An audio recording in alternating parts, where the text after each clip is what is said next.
extrêmement favorable pour les écoles et on s'en est tous félicités, sachant qu'on l'a amélioré en fin de mandature précédente et je l'ai porté en tant que vice-président à ce moment-là.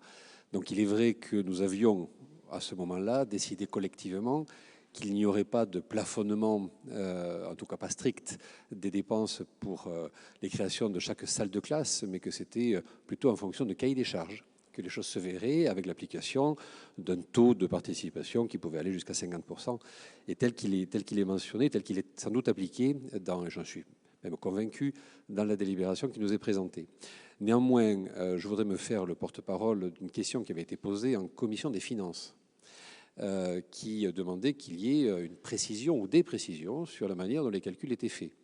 Et ces précisions n'ont pas encore été apportées, ce que je trouve toujours un petit peu ennuyeux, non pas que nous ayons quelconque inquiétude, mais je pense qu'il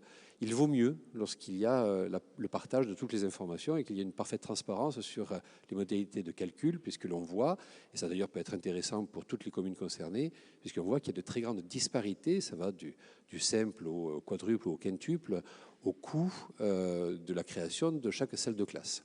Encore une fois, je ne souhaiterais pas que la liberté ou la souplesse que nous avions souhaité mettre collectivement en 2018,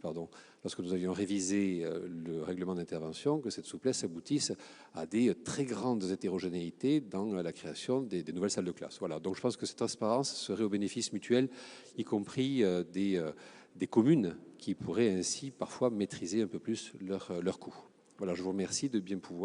vouloir transmettre en commission des finances et à l'ensemble des élus les éléments pour apprécier justement cette application du règlement intérieur.